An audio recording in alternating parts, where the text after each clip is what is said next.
So, ang first chord doon ay isang major 9. Nasa 2, 4, 4, 2. Next chord. Galaw nyo lang tong middle finger. Ring finger dito. Tapos tanggalin nyo to. Next chord. 2, 1, open, 2. Next chord, balik sa second chord. So, ang plucking natin dyan ay isabay nyo yung strings 2, 3, at 4. Tapos first string. Or pwede rin 2, 3, at 6. Nasa sa inyo na yan. So, parang ganito siya.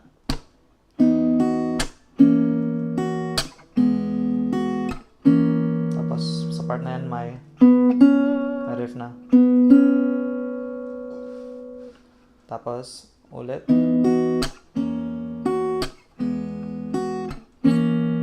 Tapos, may riff na naman na.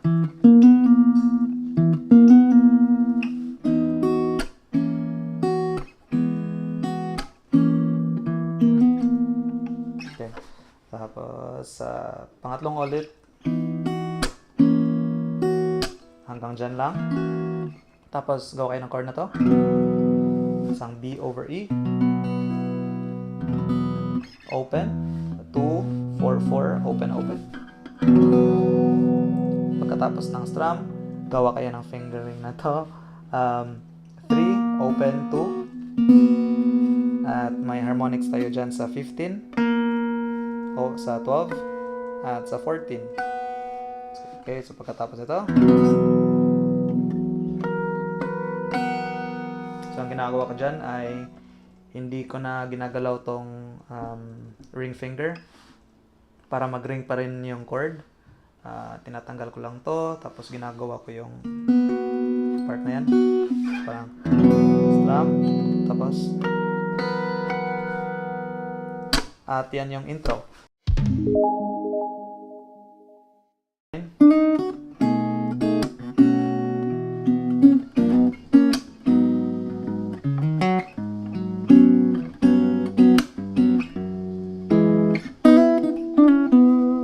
Second part.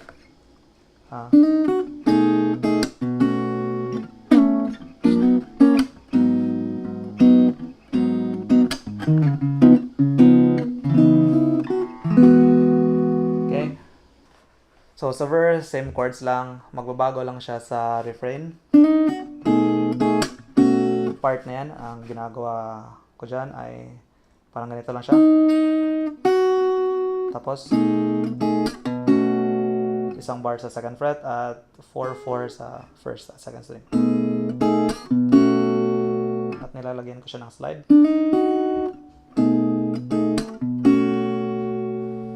Tapos ito. Tapos G sharp minor 7. Lalagyan ko rin siya ng slide na naman sa version ko. Okay. Bar lang siya sa 4th fret. Tapos, double stop dito. Ano ba ito? 3 at 2. Tapos may riff na. Okay. Tapos gawa kayo ng chord na to. G sharp minor 11. Okay. 4 mute, 4, 4, 2. Tapos, move nyo lang yung bass note. Tapos, gawa kayo ng chord na to. 2 mute, 2, at 1. Tapos, isang double stop riff na naman. Ito. Or, di ako sobrang sure. Gagawin ko na lang. Okay. Ulit na natin.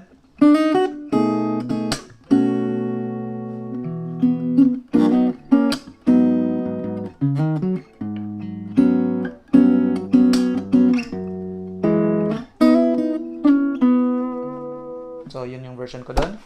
At babalik na naman siya sa same chords sa intro. Tapos, second part ng refrain. Tatawagin ko na lang siyang refrain.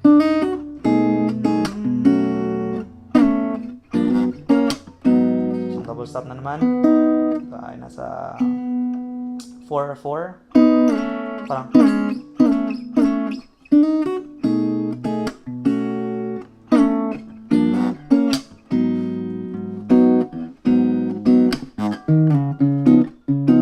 okay.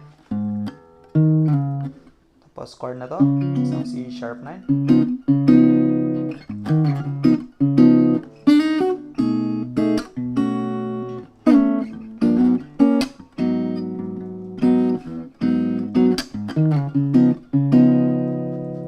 Pagkatapos niyan ay may refrain siya na.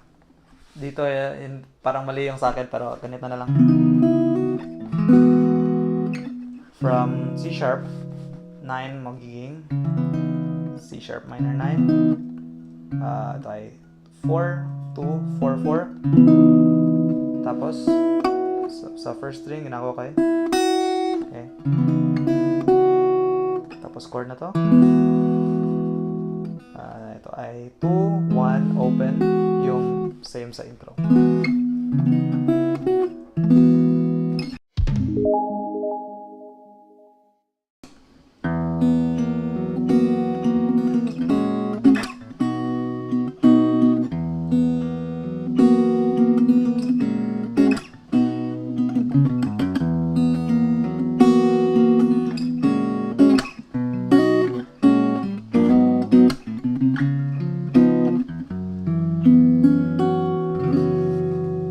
First chord doon ay isang parang F sharp at 11 over E.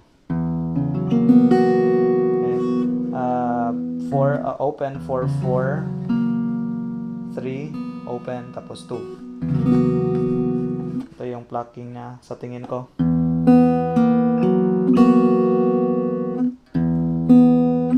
Six, 2, 3, 4. Tapos sa part na to, hindi na ako sobrang sure.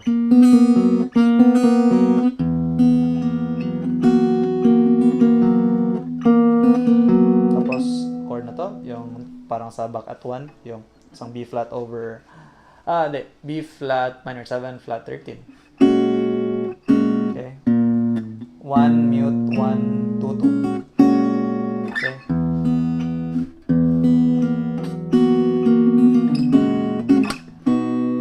Chord to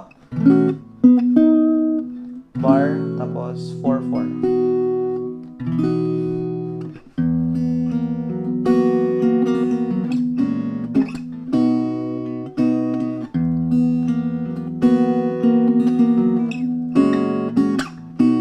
Tapos parang may riff na 4-2-4-2.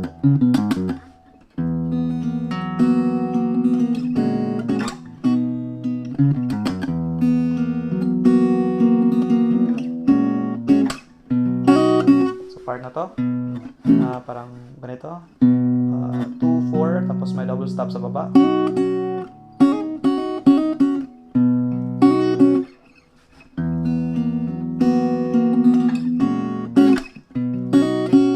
Tapos balik sa chord na to, tapos G sharp minor 7,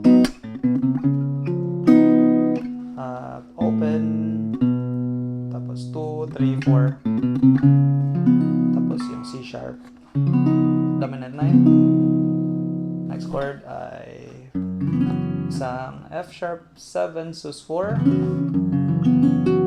or minsan ito yung ginagamit ko.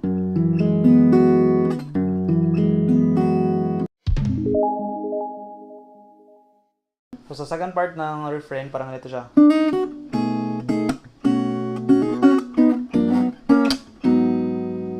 Ko, parang ganun, parang ganito siya. Parang ganito siya. Ito, hammer. Tapos dito. Tapos yung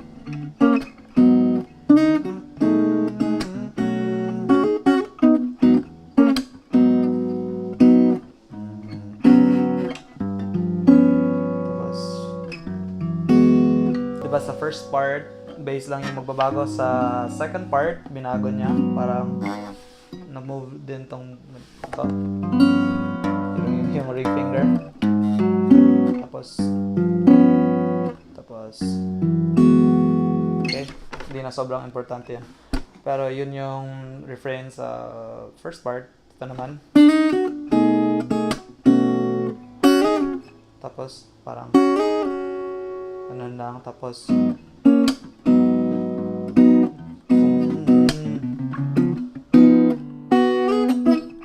isang refrain na naman. Isang riff na naman.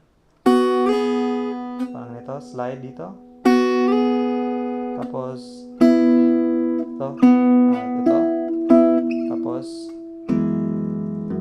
yung chord na alam nyo na. At hindi rin ako sobrang sure dyan, pero bahala na.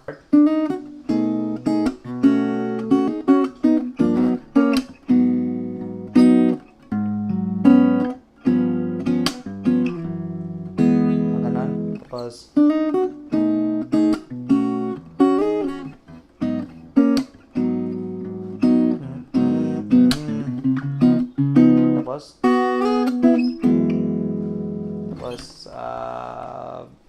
chorus na naman.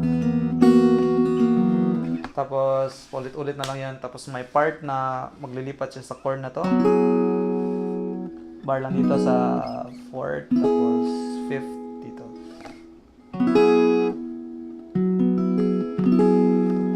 Tapos, chorus.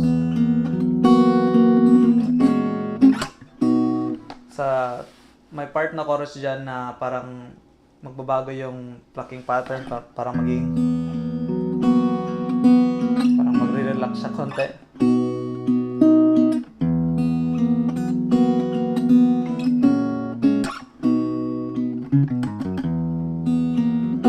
Parang ganun.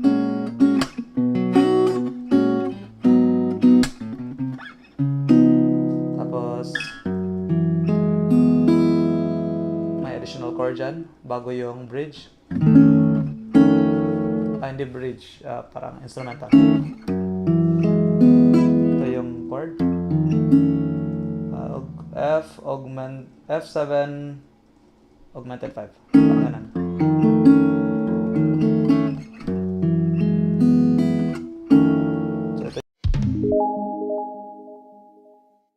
So ito yung instrumental. Hindi ako sobrang sure sa rhythm pattern niya, medyo mahirap, pero bahala na kayo. Parang ganito siya sa version ko.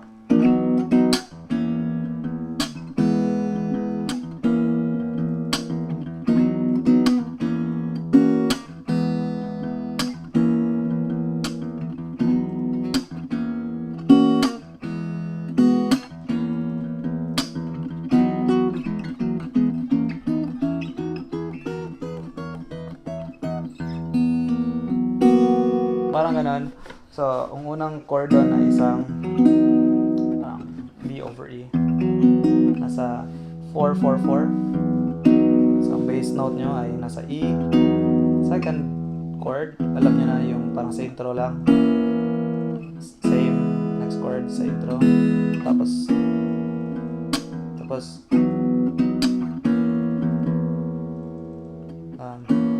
minsan nilalagyan nyo ng dito.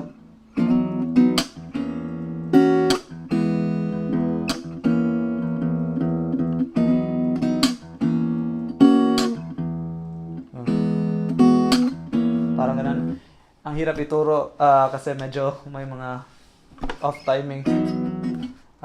Pakinggan nyo na lang yung version ni Nina. So ulitin natin.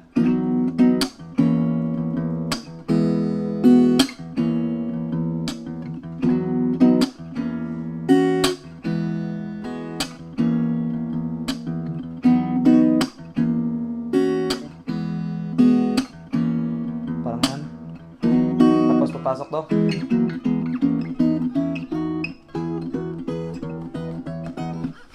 Yun ay moving up by thirds. So ito yung 2, 1 at 2 frets. Okay, tapos magiging 6, 4 at 2 frets na naman. Yan. Tapos baba kayo. Ito, 4-4, tapos 6-5 at 2 frets. Okay, tapos, ano ba, 9, 9. Ulitin natin.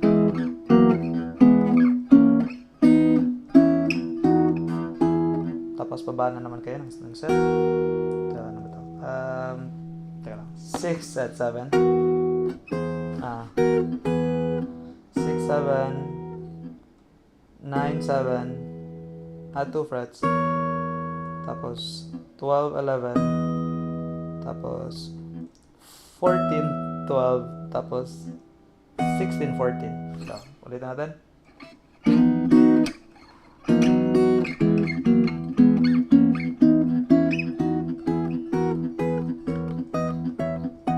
Parang ganun. So,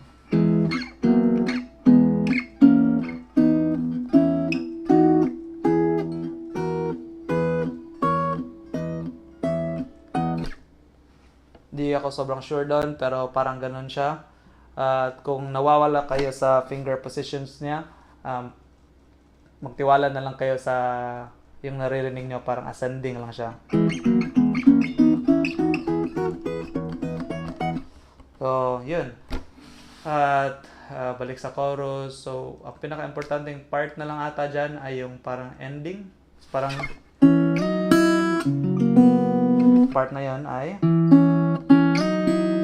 nasa 2, mute 2, slide 2 frets, tapos first string, tapos yung chord kanina, yung sa intro,